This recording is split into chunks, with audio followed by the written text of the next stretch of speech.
Madam అసలు ఈ నరాల సమస్య అనేది అసలు ఎందుకు వస్తుంది? ఒకవేళ వస్తే దీన్ని ఎర్లీ స్టేజ్‌లో ఎలా గుర్తించాలి? నరాల్లో రకరకాల సమస్యలు ఉంటాయి. కొంతమందికి ఏంటంటే న్యూరోపతి అంటాము. అది డయాబెటిస్‌లో అంటే షుగర్ ఎక్కువగా ఉన్న వాళ్ళల్లో తరచుగా చూస్తూ ఉంటాం.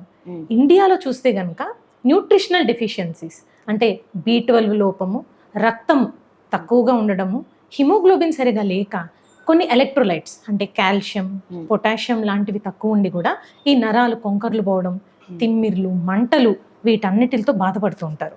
అయితే ఇవన్నీ ఉన్నవాళ్ళు భయపడాల్సిన అవసరం లేదు. ఇదేమి ప్రాణాంతకమైన జబ్బు కాదు. దీనికి సఫరింగ్ ఎక్కువగా ఉంటుంది, అంటే ఇబ్బందికి లోనవుతూ ఉంటారు. దాన్ని తగ్గించుకునే రకరకాల మార్గాలు ఉంటాయి.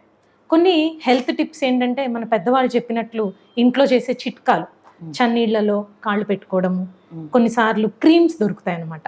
సో మాయిశ్చరైజింగ్ క్రీమ్స్ లాంటివి, సూదింగ్ క్రీమ్స్ ఉంటాయి, అలాంటివి రాసుకోవడము. ఇకపోతే అసలు కారణం ఏంటి అనేది కనుక కరెక్ట్గా తెలుసుకుంటే షుగర్ కంట్రోల్లో పెట్టుకొని, ఆ విటమిన్ లోపాలు ఉంటే కరెక్ట్ చేసుకొని, సప్లిమెంట్స్ ఏవైతే ఉన్నాయో అవి తీసుకుంటేనే నయమైపోతారు.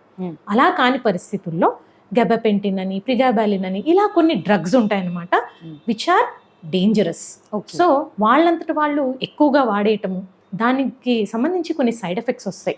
వర్టిగో లాంటిది వచ్చి కింద పడిపోవడం, డ్రౌజీనెస్, ఎడిక్షన్, బాగా స్లీప్ ఎక్కువ యాక్సిడెంట్స్ అవ్వటం, ఇవి కూడా చూస్తూ ఉంటాం. ఇకపోతే వెయిట్ గెయిన్ కూడా అయిపోతారు. సో అందుకని ఈ మెడిసిన్స్ని ఒక న్యూరాలజిస్ట్ ప్రిస్క్రైబ్ చేస్తే ఆ పరిమితి పీరియడ్లో మాత్రమే వాడుకోవాలన్నమాట. సో కారణం ఏంటో తెలుసుకొని ఈ న్యూరోపతి సమస్యలకి కరెక్ట్ ట్రీట్మెంట్ చేసుకుంటే హ్యాపీగా రికవర్ అయిపోతారు. హాయ్ ఎవ్రీవన్, నేను మీ వేదిక. Please subscribe to Volgo health. Don't forget.